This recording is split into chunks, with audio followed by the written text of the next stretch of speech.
In today's video, a simple drill you can do on the range to learn to transfer your weight forwards. One of the most important things you can learn to do in your golf swing.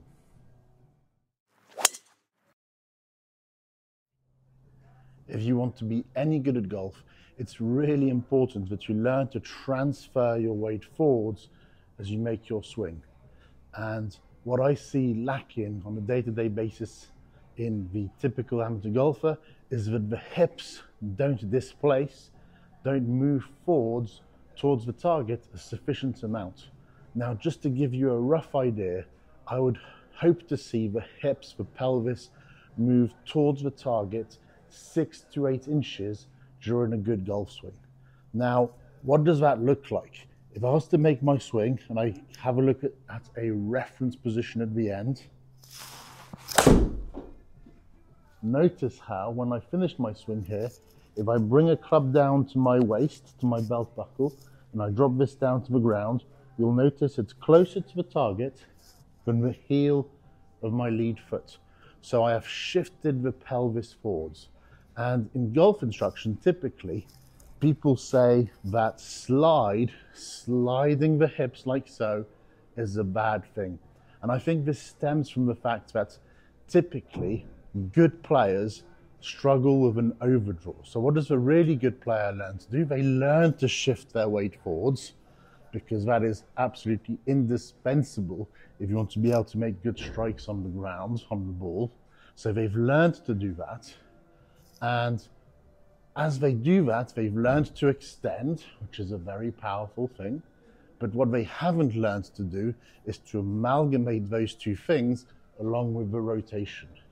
And so those players are going to describe their golf swing and they're going to say, I'm sliding too much, I'm not rotating enough. In reality, they are sliding just the right amount, but they are not turning sufficiently to go with it. And I think that's where it stems from. That's why you hear it so often. Slide is a dirty word, something you shouldn't do.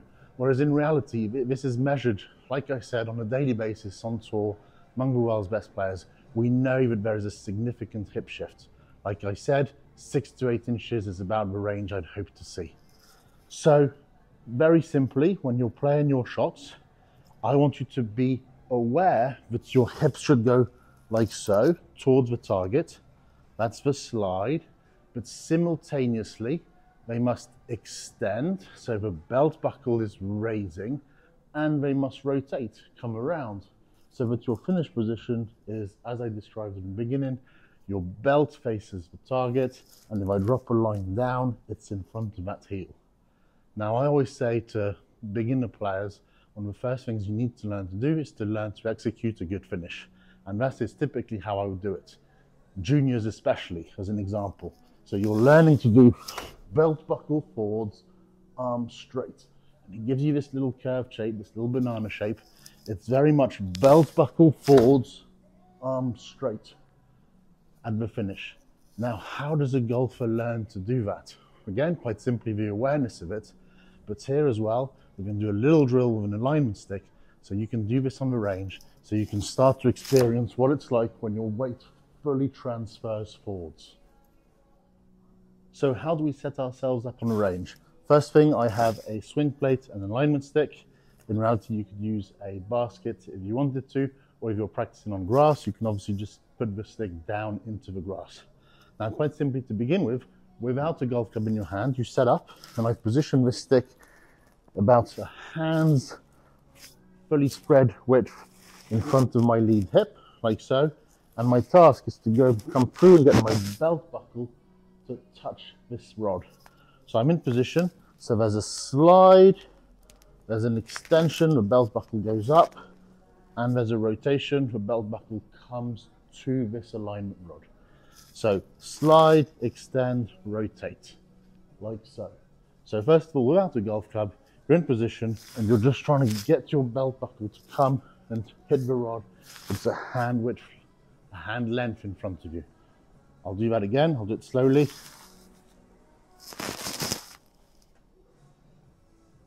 Like so. So I'm right by it. And that is my hip shift, my weight shift towards the target. Then if I try and do it with a golf club in hand. I'm in position, same thing. And I've come right up to it. Now you might find in the beginning that if you're starting with a relatively neutral setup, say 55-45 on the lead side, that does require a fairly significant shift dynamically towards that stick as you come through. In the beginning, it might be easier for you to set up with a little bit more weight forwards, so you're already presetting yourself closer to the stick, so you can really make it much easier for yourself to get that belt buckle on the stick. But again, this is absolutely one of the key things you have to do in your golf swing. So if you had any notion that you mustn't slide in your swing, please do get rid of it. If I did a swing where all I did is rotate, which is something I hear all the time, I'm in position, top of the swing. If I start to turn, like so, I'm actually moving, if anything, probably away from the stick. Doesn't look like any golfer I've ever seen who's any good at the game. So, in position, belt buckle forwards, arms straight. Make sure you can nail that position with the belt buckle on the stick. You're facing the target. You're in this really nice extended shape. In fact, it's the PGA Tour logo. Make sure you do it. Thank you very much for watching the video. Hope this has been a useful tip for you, and if you have any questions, please don't hesitate to put them down in the comments below. If you liked the video, please don't forget to like and subscribe, and that's way you won't miss any of my future tips. If you'd like to work with me in person or online, worldwide, wherever you are, please do so using the Skillist app. I look forward to seeing you soon. Cheers.